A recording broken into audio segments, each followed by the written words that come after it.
Good evening, and thank you for joining me for another Boring Books for Bedtime. I hope tonight's selection provides all the boredom your busy brain needs to quiet down and let you get some sleep. Before we begin, I'd like to give a special shout out of thanks to some new members of our Patreon family: Anne, Barbara, Sharon, Linmo, Carla, and Dale. Thank you all so much for supporting this podcast. By becoming members of Patreon, you help us remain 100% listener supported and ad-free for everyone, and it's very much appreciated. And in addition to the perks you get as members of Patreon, including exclusive episodes and collections found nowhere else, all of you and everyone else who supports us on Patreon or with a one-time tip through buymeacoffee.com in the month of February will be entered into a special giveaway at the end of the month, the prize for which is a personal episode made just for you. And because it's just for you, copyright restrictions need not apply, so if you ever wanted a recording of the joy of cooking or a brief history of everything, now is your chance. You'll find links to Patreon and buymeacoffee.com in the show description. I hope you'll take a moment to check them out. Now, let's read and relax. Find a comfortable spot. Adjust your volume. Take a nice deep breath in. Let it out slowly.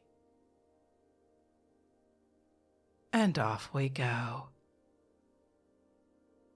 Tonight, let's continue our relaxing tour of one of the world's great collections of stuff, with more from How to See the British Museum in 4 Visits by W. Blanchard Gerald, first published in 1852.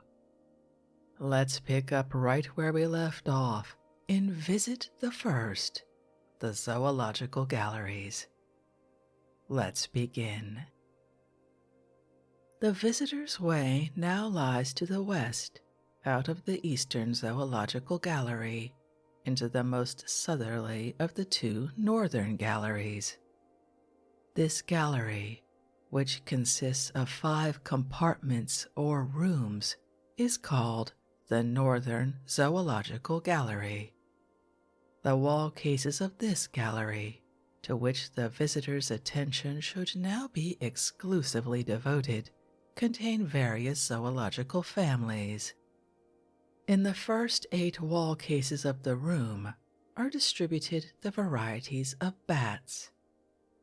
These are placed here away from the mammalia on account of the pressure of room. They are not to be mistaken as birds in any particular. They are essentially mammalia, inasmuch as they produce their young in a breathing state and suckle them. The bats of England and other cold climates remain in a torpid condition, and only spread their wings of stretched skin when the songbirds report the advent of the warmth of spring. The visitor will notice amongst the varieties in the 3 first cases the Brazilian bats, including the vampire bat, which has been known to attack a man in his sleep and suck blood from him, the remarkable leaf-nosed bats, which are ranged upon the upper shelves, and the Indian and African varieties. And underneath are grouped the well-known horseshoe bats of the Eastern Hemisphere. In the next case, number 4, are the long-eared European bats with ears like curled leaves, and the American, African, and Australian varieties, The fifth case is filled with groups of the African and Indian taphazos, the South American tropical bats, and the West Indian chelonycteries and moor mops. The last three cases, devoted to the varieties of the bat, 6 to 8, contain those subfamilies which are known as flying foxes from their great size. These live on fruits and inhabit Australia and the southern countries of the Eastern Hemisphere. The visitor's way now lies westward into the second compartment of the Northern Zoological Gallery, for in this room, as in the rooms through which he has already passed, he should confine his attention for the present to the wall cases, reserving the examination of all table cases for his return visit on his way out. And here the visitor may well pause to think upon the zoological travels he has already made, from the mammalia, which present the highest types of animal life, through the subfamilies of birds, which form Cuvier's secondary class of vertebrata, or animals with a backbone, to the threshold of the room where the tertiary class of backboned animals are deposited. This class includes the great families of reptiles, of which there are no less than 657 varieties. Reptiles are vertebrated animals belonging to Cuvier's first great section, but distinguished from mammalia and birds by their cold blood, their oviparous generation, and the absence of either feathers or hair from their bodies. They take precedence of fish in the animal kingdom, having lungs for aerial respiration and a higher circulatory organization than the exclusive inhabitants of the water. In the museum, Cuvier's classification has been followed with slight variations. That is to say, the reptiles have been redivided into 4 classes: the sauria, or lizards, in which class some modern naturalists, as Merrim and others, include serpents; the Ophidiae, or serpents; the Testudinata, or tortoises; and the Batrachia, or frogs. The lizards occupy the first 10 wall cases in this room. The first case contains those lizards of India and Africa which have long held the regard of Eastern nations, upon the slender report that they hiss upon the approach of a crocodile, and so warn the incautious traveler to retreat in time.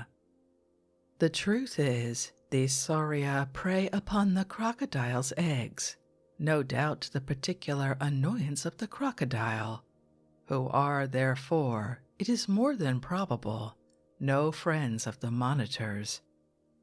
The Egyptian would love the monitor for feeding upon the crocodile germ, as much as for his timely warning of the approach of the uncouth enemy. The curious heloderms from Mexico, with their ophidian teeth, lie at the bottom of the 5th case. They are supposed, but as yet on insufficient grounds, to be poisonous. In the next case, 6, are the lizards of tropical America, called safeguards. Their reputed peculiarity is that of beating beehives till they compel the bees to retire, and then feasting upon the sweet booty. In the same case with these is the lizard with the double-keeled tail, known as the crocodilarus. The visitor next faces a case, 7, of serpent lizards, which do not deserve their reputation for poisonous properties, being quite harmless. Here also are the skinks and other varieties, including the blind worms with their hidden legs. Having dismissed the serpent lizards, the visitor will notice the night lizards and iguanas. The former are inhabitants of warm climates, and from the ease with which they can adapt themselves to any positions, they may be troublesome visitors. They can run with ease about the walls and ceilings of rooms like flies, and their propensity is to roam abroad in the darkness of the night. Their broad, ugly heads and repulsive general appearance have won for them the character of poisonous reptiles, but the truth is they are harmless. The crested lizards, which the visitor will notice hereabouts, are the American fruit-eating species, celebrated for violent quarreling among themselves, and for their power of changing color with great rapidity. They do not crawl upon the earth, but live on trees, the fruits of which sustain them. Here, too, are the anoles with their distended toes, that enable them to imitate the crawling feats of the night lizards.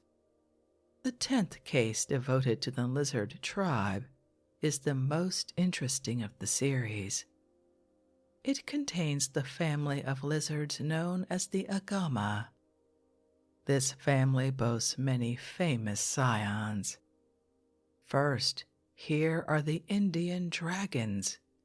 Their resemblance to the fabled monster slain by St. George consists of a loose skin over the ribs, which they can open or fold at pleasure.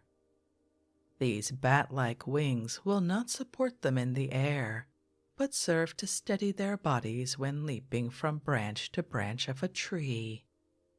From these Lilliputian representatives of the monster of fable, the visitor's attention will most probably be called by an important-looking lizard, of which Mr. Allan Cunningham brought the first specimens to this country from Port Nelson, Australia. We allude to the lizard with a frill round its neck, which has been universally likened to that worn by Queen Elizabeth. It is called the frilled agama. It is supposed that this harmless sauroid extends this frill to frighten away its enemies, as old ladies who can preserve their presence of mind in the neighborhood of a bull open their umbrella to frighten it into an opposite direction. Under these interesting subfamilies are grouped the varieties of a species of agama that has won for itself an imperishable reputation, having furnished imaginative minds with matter for the most extravagant speculations, and yielded to the political writer abundant sarcastic images. No politician who has thought proper in the course of a long career to change his old principles for new ones, as housewives exchange worn-out apparel for new gilded pottery. No philosopher who has by turns embraced conflicting principles of human action. No man of science who has published two opposite theories of the formation of our universe can pause without emotion before this case of classed chameleons. For the politician, the philosopher, and the man of science have inevitably figured in hostile reviews under the head of color-changing sauroids. The popular notion respecting the color-changing powers of these lizards is that at will the chameleon can habit itself in any color of the rainbow, that by turns it is a red chameleon, a blue chameleon, a green chameleon, and a yellow chameleon. The fact of the case is very far from this notion. Chameleons are found chiefly in Africa and India, but also in some of the tropical islands.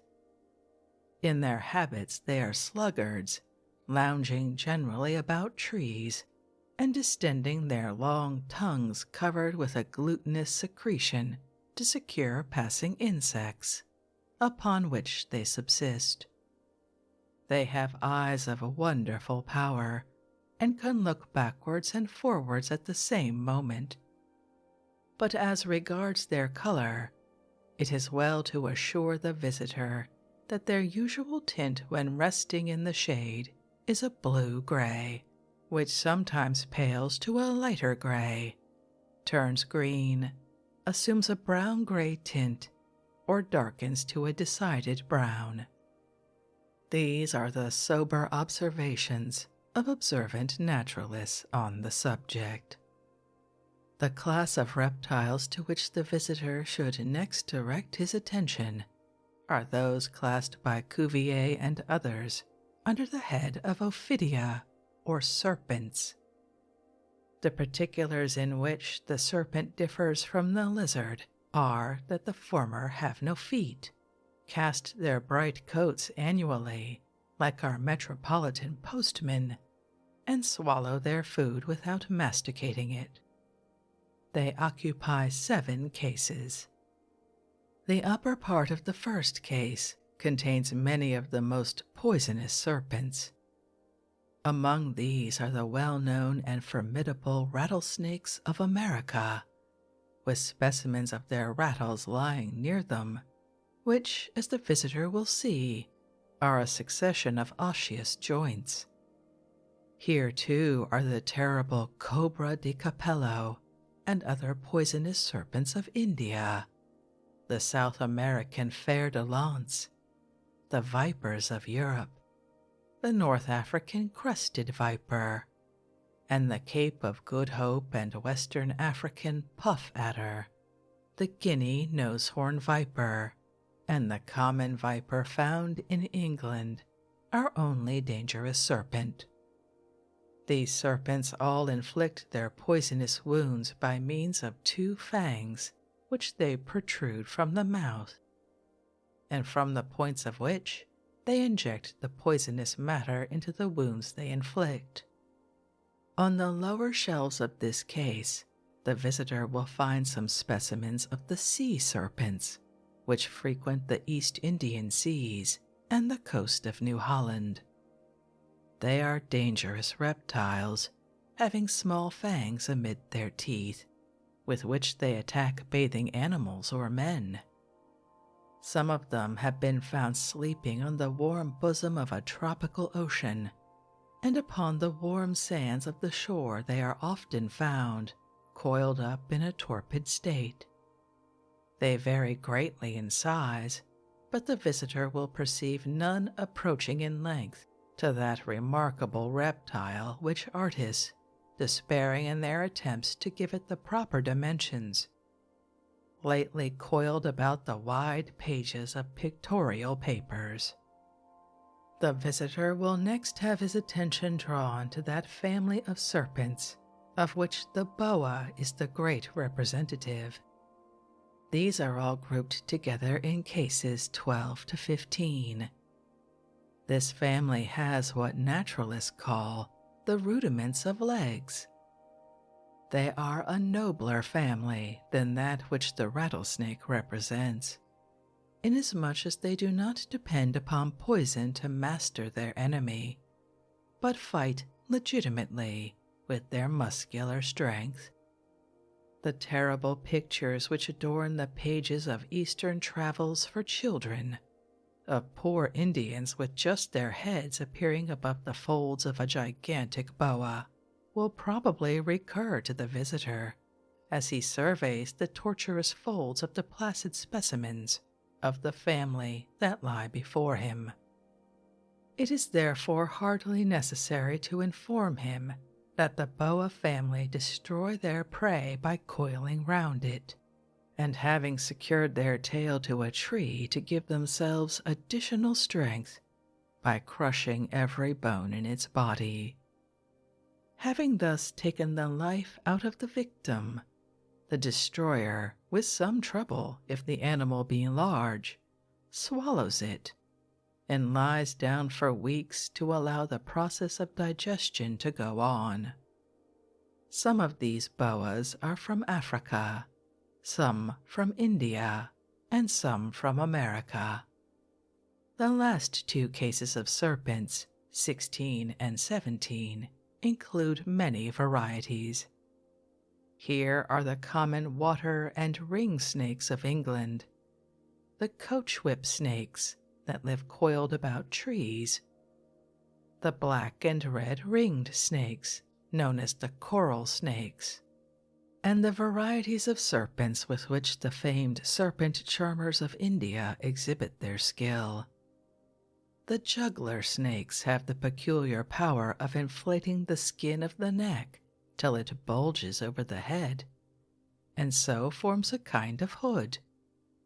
The Indian varieties of these hooded snakes are poisonous, and are distinguishable from the others by a yellow spot on the back of the neck. From the serpents, the visitor should turn to the families of the testudinata, or tortoises. Tortoises are broadly divided into three species, namely land tortoises, freshwater tortoises, of which there are no less than 46 varieties, and marine tortoises, well known to the citizens of London in the shape of turtle soup. The land tortoises subsist on vegetables, and are said to live occasionally more than 200 years. The two first cases devoted to testudinata, 18 and 19, contain the American, Indian, and African varieties of the land tortoise. Here is the gigantic tortoise from Galapagos, for the flesh of which many a sailor has been grateful. The visitor will remark that the shells of some of the subfamilies are handsomely marked. The freshwater tortoises, having the greatest number of subfamilies, occupy 3 cases, 20 to 22. This species is found in the marshes or rivers of warm climates, where they prey upon small fishes and frogs. The Thurgi tortoise of India and the American snapping tortoise grow to a great size. In the lower part of case 22 are specimens of those tortoises which sleep with their heads bent under the margin of their shell. In the last case devoted to tortoises are those hard tortoises known as the 3-clawed terrapins of Asia, Africa, and America. These are the strictly carnivorous family that feed in the water, and may be seen preying upon the human remains that float down the Ganges. Under these terrible epicures are the marine tortoises or turtles, and among them the green turtle of the tropics. Shellfish and seaweed are its chief food. Of its flesh, all Londoners who have not tasted it can speak pretty confidently from hearsay. It grows occasionally to a great size, those smaller ones which the citizens prize weighing generally about 600 pounds. Here, too, are the turtles of the Mediterranean and the hawksbill turtle of Arabia, to which ladies are indebted for the choicest of their tortoiseshell combs. Having sufficiently dwelt upon the interesting histories of the tortoises, the visitor's way lies forward in the direction of the 2 cases next in order of succession, which are devoted to the loricata or crocodiles. The varieties of this family are not many. They are grouped in 3 cases, 24 to 26. Here are the terrible common crocodiles, which have long been the terror of the people whose native land they inhabit. The alligators, which patronize America exclusively, and the gavials of India. They are said to act as orderlies in the rivers they frequent, devouring all the putrid matter that would else infect the atmosphere. Here, too, are those curious snakes, which are equally thick at either end, a peculiarity which has earned for them the appellation of double-headed, and the supposed power of walking indifferently forwards or backwards. The visitor now approaches the frogs, called by zoologists after the Greek name Batrachia. The author of the Vestiges of Creation remarks that the frog is the only animal that, like man, has a calf on the hinder part of its legs. The batrachian animals are here all grouped in one case, 26. They have many peculiarities. They are in the first place almost ribless. Their feet are in no way armed. Many of the toads have no teeth, and those of the frog are insignificant for its size. They have no tails. Neither the frogs nor the toads are venomous. The fiery expectorations of the poor toads are matters of household fable only, and their croaking choruses have startled many a poor traveler. One variety, in the case with which the visitor is now engaged, is remarkable. Here are specimens of the tree frogs that can walk with their backs downwards on the most polished surfaces, and can slightly change their color. The paradoxical frog from Suriname, which is larger as a tadpole than in its condition of maturity. The Brazilian horned toads, the American bullfrogs, and the Brazilian pipa, the female of which deposits its eggs upon the back of the male, who carries them about till they burst from their shells. The repulsive siren of Carolina, which Mr. J. E. Gray likens to an eel with 4 legs. And lastly, here is the blushing Proteus, which in its native subterranean caverns is of a pale pink, but when brought to the light of day, deepens into a crimson blush. This is represented by a waxen model. It is strange that political and controversial literature, so rich in chameleons, asses in lion skins, and other figures for human fallibility and stupidity, should not contain a few, just a few, varieties of the blushing Proteus. The visitor has now examined all the wall cases of the second room, and his way again lies to the west. The third or central room of the gallery, which he is now about to enter, is to a large class of country visitors, perhaps the most interesting apartment of the museum.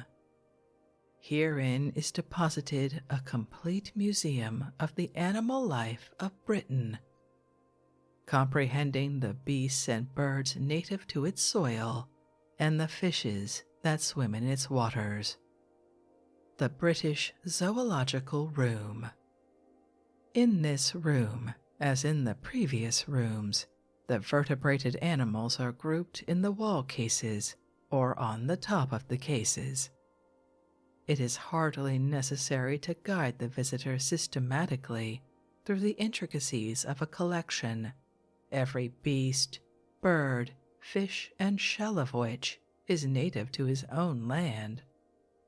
In the wall cases devoted to British vertebrate animals, he will notice, first, the carnivorous beasts, which include the foxes, stoats, cats, etc., the gleerine beasts, including rabbits, squirrels, hares, rats, and mice, the hoofed beasts, as the fallow deer, the stag, and the roebuck, and the insectivorous beasts, including moles, hedgehogs, etc. The collection of British birds includes the birds of prey, as the hawks, the eagles, and the owls, the perching birds, as the swallows, kingfishers, thrushes, butcher birds, rollers, and wagtails, the scraping birds, as pheasants, pigeons, quails, partridges, and guinea fowls. The wading birds, including the woodcock, snipes, herons, sandpipers, storks, etc., and the web-footed birds, including swans, ducks, and sea ducks, grebes, divers, auks, petrels, gulls, gannets, cormorants, etc. The eggs of the birds are in the table case 1 and arranged like the birds. The British reptiles are all collected in the upper part of one case, including toads, frogs, and lizards. The British fish occupy the remainder of the wall cases. These include perch, bream, the John Dory, carp, barbel, salmon, pike, trout, sturgeon, the shark, thornback, lamprey, turbot, plaice, sole, flounder, cod, haddock, etc. Insects and shells. 3 tables, 2 to 4, are devoted to insects with jaws, the insects that are furnished with a proboscis, and a collection of British crustacea, including lobsters, crabs, woodlice, shrimps, etc. On the table upon which the insects with jaws are spread, the visitor will notice many household torments, including beetles, crickets, earwigs, bees, and wasps. And in the general collection, ants, grasshoppers, cockroaches, dragonflies, etc. The insects with a proboscis include some beautiful butterflies with their painted wings, gnats, and to the horror of many female visitors, bugs. The 3 next tables are covered with specimens of the shells of British mollusca or soft-bodied animals. Here are the shells of snails, cockles, mussels, oysters, etc. The collection closes with a table case, 8, which is covered with specimens of those animals called by Cuvier radiated creatures, or creatures whose nervous force is concentrated in a central point whence it radiates, as in the starfish, sea eggs, etc., corals, sea pens, corallines, etc. Having made this rapid survey of the animal life of Great Britain, from its highest to its lowest development, the visitor should again resume his journey westward to the 4th room of the gallery, in which the collection of fishes begins. Here the osseous or bony fishes are distributed in and on the top of the wall cases.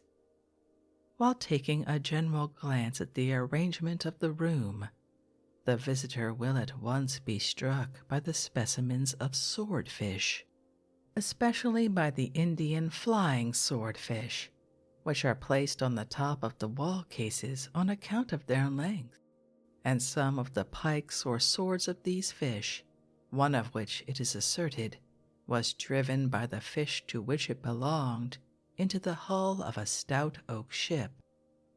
On the top of one of the cases, the visitor should notice also the remarkable large head from Mexico with a long dorsal ray. There are 6 orders or families of osseous or bony fish, and specimens of all these will be found in the wall cases of this room. First, there is the family of spiny-finned fishes.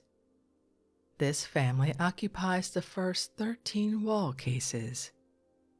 Among the fishes in the first 4 cases, the visitor should notice the flying gurnards, the sea scorpions and flying sea scorpions, the paradise fish, and the perches, including the fingered variety.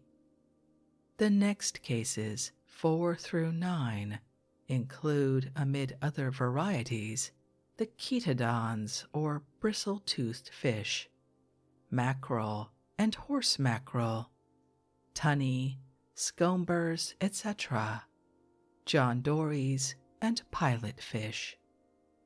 Then follow next in succession 2 cases, 10 and 11, containing the lively dolphins, which are remarkable for the rapidity with which they change color when they are withdrawn from the water, the sturgeons with their lancet spine, and the sea garters. The next 2 cases include the remaining specimens of the spiny-finned fish. Among these are the wolf fish, the curiously formed tobacco pipe fish, the big-headed dolphins or anglers, the hand fish with its long fins, and the rook fish. The soft-finned fishes are deposited in 9 cases. In the first 2 cases, 14 and 15 of the series, are the freshwater fish of different countries, including the voracious and long-lived pike. These form an interesting group for the contemplation of anglers. The next case is devoted to hard-coated fish, as the calichthes, which are cased with a thick scale armor, and the hard-coated loricaria. The fish grouped in the other cases of the series are mostly familiar to the general visitor.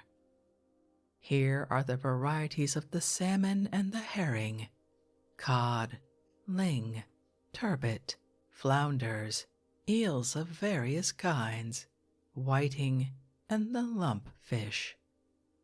The remaining 4 cases of this room are devoted to a series of fishes, including, in cases 23 and 24, the globe fish with a parrot's beak and the ungainly seahorses.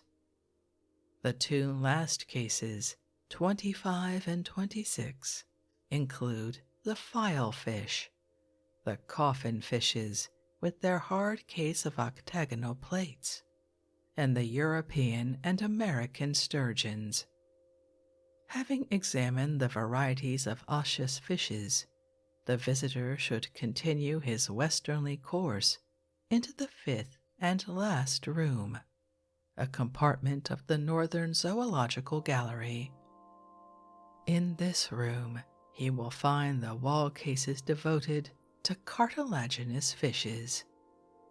Many of the specimens of this division are placed on the top of the wall cases, being too large to be placed inside the cases. The cartilaginous fishes here brought together include the varieties of the ray, torpedoes, and sharks. At the western extremity of this room, the visitor should terminate the onward course of his first visit, and remembering that the table cases of the northern and eastern galleries through which he has passed remain to be examined on his way back to the grand staircase, should begin to retrace his steps, confining his attention as he returns to the table cases placed in the central space of the rooms through which his way lies. He should now, therefore, face the east and return, in the Northern Zoological Gallery towards its eastern extremity. The table cases deposited in the room with the cartilaginous fish are covered with sponges of different kinds. It will be interesting to the visitor to know something of the natural history of the sponge. It has been ascertained beyond a doubt that the sponge is an animal that sucks in its food and excretes its superfluities, that certain of its pores imbibe while others exude, and that according to the relative positions of the 2 distinct sets of pores is the shape of the sponge determined. In a natural state, as it is found in the Mediterranean, The sponge is surrounded with a thick, glutinous matter, which is its vital part. Like coral, it is a zoophyte. It propagates in the same manner, and its life is indestructible till it is removed from its proper element, and the glutinous matter which makes its vitality has been boiled out of its pores, leaving the soft and beautiful skeletons, of which these cases contain many specimens. Here also are some old sponges preserved in flint. Having noticed these beautiful zoophytes, the visitor should proceed in an easterly direction into the room he recently quitted, to examine the table cases it contains. The first tables to which he should direct his attention here are those in which a series of crustacea or hard-coated animals are deposited. They are of Cuvier's order of animal life known as the Articulata, or animals whose bodies consist of a series of movable joints. These are mostly inhabitants of the sea, and rank in the animal kingdom as the highest class of the Articulata, except the insects, who head the order. The tables upon which the crustacea or shellfish are deposited are numbered from 13 to 24. The first 4 cases, 13 to 16, are covered with crabs of various kinds, including the long-legged spider crabs, common crabs with oysters growing upon their backs, and fin-footed swimming crabs. The next case, 17, contains, in addition to the long-eyed or telescope crab, varieties of the land crab, which is found in various parts of India. One kind that swarms in the Deccan commits great ravages in the rice fields. The 2 next tables are covered with Chinese crabs, square-bodied crabs, those crabs with fine shells known as porcelain crabs, and the curious death's head crab, which seems to build a kind of nest of sponge or shells. But upon the next table, 20, the visitor will find the most remarkable of the crabs, together with an astonishing lobster. This crab is known as the hermit crab. The visitor will perceive that it has a long, naked tail, and he should know that the one all-absorbing care of its life seems to be to find a place of safety in which this unprotected part may be screened from the dire mischances of war. Accordingly, at an early age, it sets out in search of a deserted shell into which it backs its tail, or if an unoccupied shell be not at hand, without much ceremony, the hermit contrives a summary ejectment of the lawful tenant, that it may shield its tail and be at rest. Upon the same table with this unceremonious hermit lies the tree lobster, which is believed to climb cocoa trees in search of the nuts. Upon the next table, 21, are the sea crawfish and sea locusts. And upon the succeeding table, 22, the visitor will remark the destructive scorpion lobster of India, the excavations of which seriously damage the roads of that part of the world. Shrimps in all their varieties, the delicate unlima with its pale thin shell, and the long king crab. Upon the last 2 tables devoted to shellfish or crustacea are spread the goose shells or barnacles, whale lice, and the sea acorn. Having examined these crustacea, the visitor should turn his attention to the 12 tables, 1 through 12, upon which a fine collection of insects is spread. The first 8 tables are covered with varieties of the beetle tribe. These include some beautiful insects. The care with which the many thousand varieties have been classified by zoologists, and the minuteness with which the habits of each variety have been traced, have raised these insects to a conspicuous position in the great animal kingdom. Their beauty, as they lie here in vast numbers before the spectator, is dazzling. Every color and every combination and shade of color can be traced upon them. And in these varieties of tint, there appears to be a wise provision of nature, the blue-colored beetle being the frequenter of the bark of trees, the green beetle reveling among the leaves, and the gay red and light beetles being the habitants of flower cups. Upon the first table of the series, 1, are some curious varieties. Here are the remarkable burying beetle that deposits its eggs in the rotting flesh of small dead animals, and then, with the assistance of some kindred beetles, buries the body, leaving its progeny to enjoy the carrion when they quicken. The sacred scarabaeus of the Egyptians, and the British variety of the same beetle that bury their eggs in their dung. Upon the next table, 2, are the golden tropical beetles, whose wings are used by the natives as adornments. The celebrated glowworms, the females of which emit a phosphorescent light in order to attract the attention of the males. Thus these lights are love signals. The Brazilian diamond beetle, a splendid insect, and the harlequin beetle.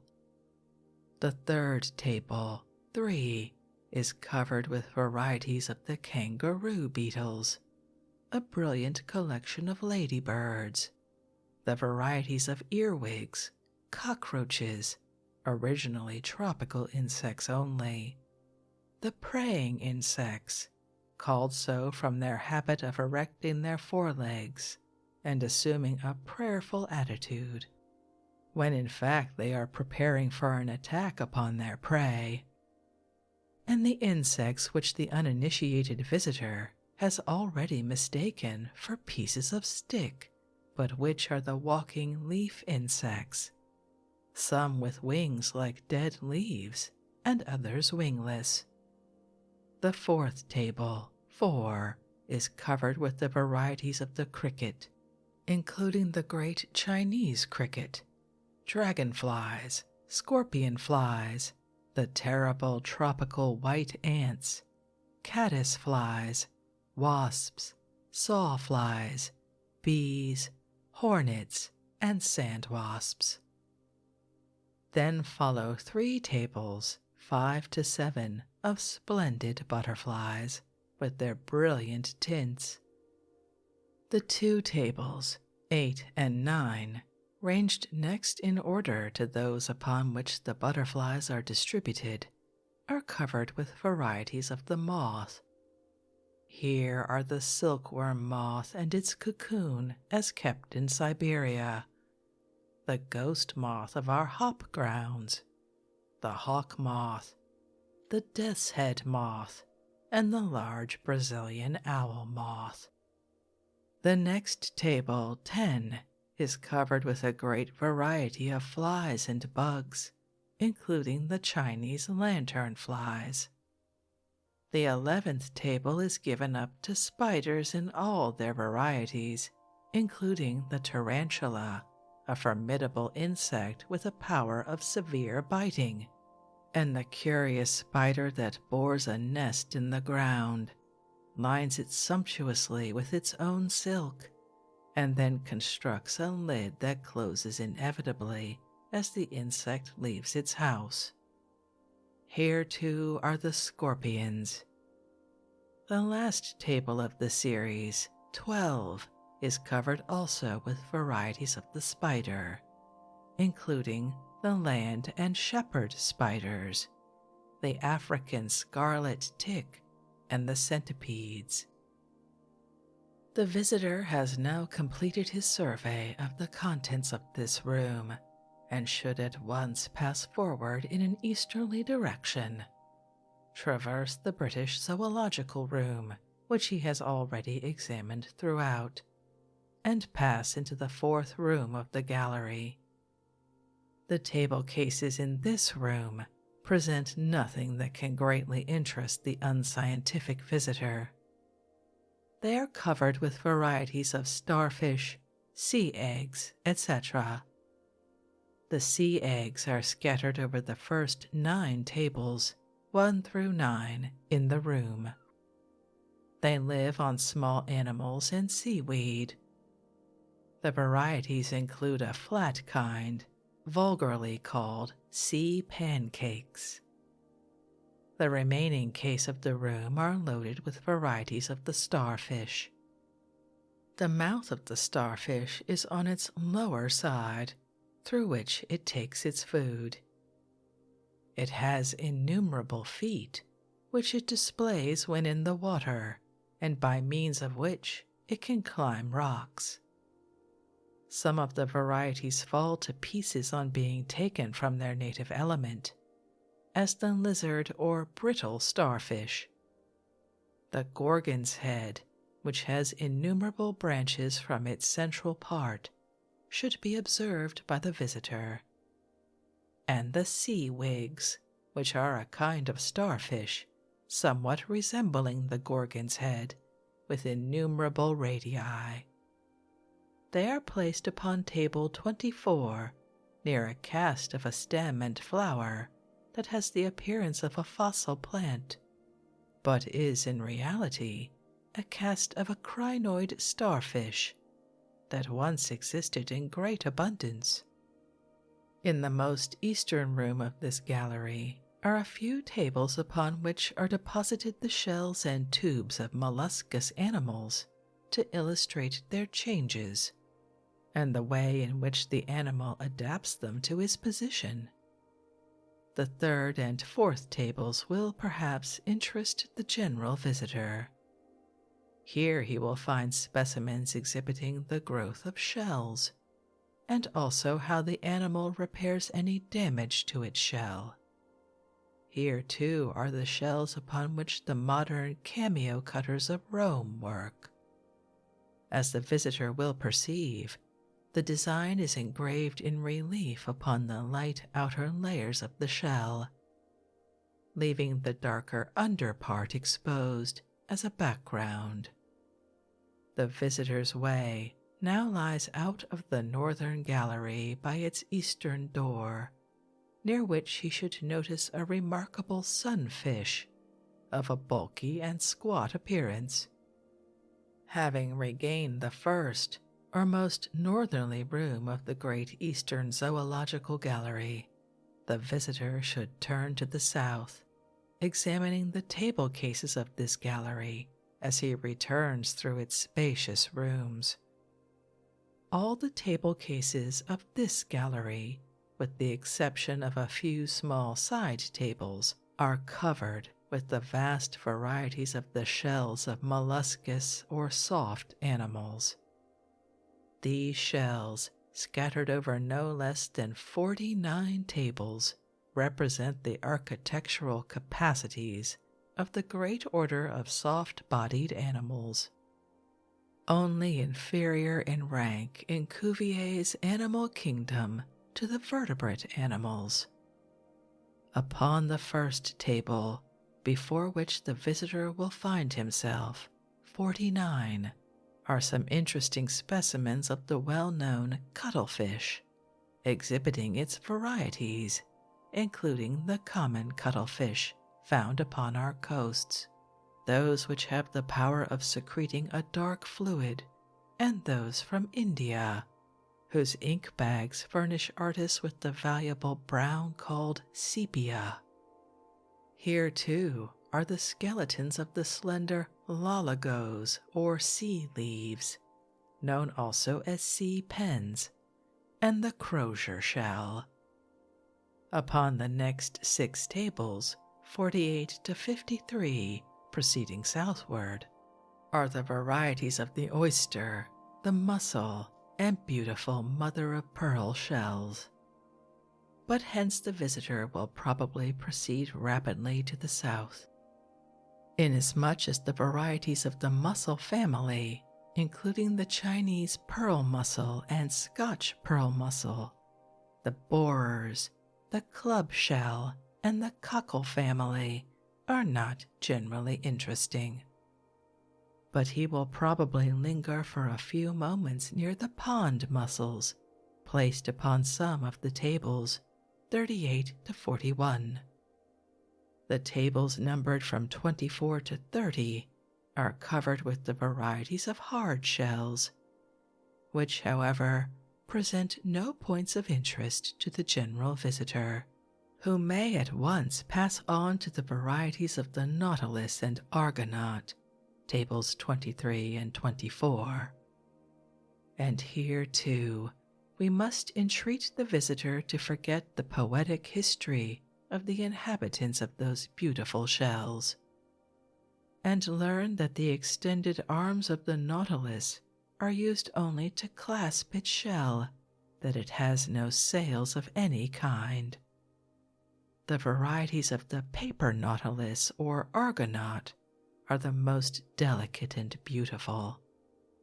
The next table, 22, displays the shell of the curious carrier, that embodies all kinds of foreign substances with its shell, the slipper shell, and the rosebud. Upon the next table, 21, are the screws, the curious ladder shells from China, and upon table 20 are the varieties of freshwater clubs. The next 2 tables, 18 and 19, display some curious and beautiful shells, including Venus's ear, the pagoda shell, and varieties of snails, including the apple snails. Proceeding on his southern way, the visitor should pause to notice the ear shells, placed upon tables 18 and 17, including the beautiful rainbow, the button shells, the rainbow eardrop, and the pyramid upon table 16, the pomegranate from the Cape of Good Hope, New Zealand imperial, and pheasant, and the West Indian golden sun upon table 15. The weaver's shuttle and pig cowries, including the Chinese variety, highly valued by the Chinese as an ornament. Also upon table 15, more varieties of cowries, including the money cowrie of Africa, used there as money, and the orange cowrie from the Friendly Islands, where it is worn as an ornament. The 5 varieties of the volutes, including the red clouded volute, the Chinese imperial volute, the bishop's mitre, and the papal crown, distributed upon tables 12 and 13. The melons, the large varieties of which are put to domestic uses by the Chinese, the olives and butter shells upon table 11, the magalus, whelks, and the needle shell upon table 10, the purple shell that emits the color from which it is named, the mulberry shell, and the unicorn shell, distributed upon table 9. The tun shell, the harps, the harp helmets, and the helmets upon which cameos are carved, distributed about tables 8 and 7. The spindle shells, including the great tulip shells, and the turnip shells, occasionally used as oil vessels in Indian temples, distributed about the tables 5, 6, and 7, are all worth examination. The splendid cone shells, which include the king of the collection, pointed out to visitors as the glory of the sea from the Philippine Islands, and the African setting sun cone upon tables 5 and 4, the rock shells upon table 4, the trumpet shells upon table 3, so called after the large kinds which savage tribes have been known to use as horns, and upon the last 2 tables, the stones, including the beautiful varieties from the West Indies and China, close the list. The visitor has now reached the southern extremity of the Eastern Zoological Gallery and brought his first visit to a conclusion. He may well pause, however, before dismissing from his mind the objects which have engaged his attention. One may well dream in this zoological museum, amid the staring glass-eyed skins of an inferior brotherhood, of the long, long time ago, when the fossils, which are now scattered here and there to assure us of their former vitality, moved about the world before they were stricken with universal death and buried by nature deep in her teeming bosom, to flourish presently in the veins of plants, the plants to die again and be dug long ages after from our deep coal fields. These thoughts towards nature, towards the marvelous records of an antiquity, the remoteness of which we cannot realize, will rise to the minds of all visitors who can see in the vast collection of animal life through which we have guided them revelations of the endless forms and the endless beauties that pass often unnoticed because not understood under every step that man takes in the many journeys that lie between his hopeful cradle and his inevitable grave. End of the first visit.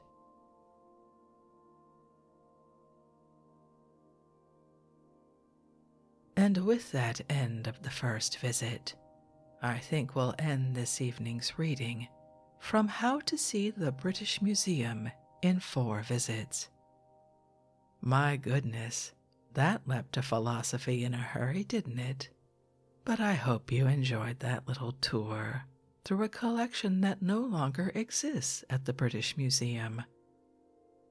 If you'd like to read this fascinating picture of the past for yourself, as always, you'll find a link to a free ebook from Project Gutenberg in the show description.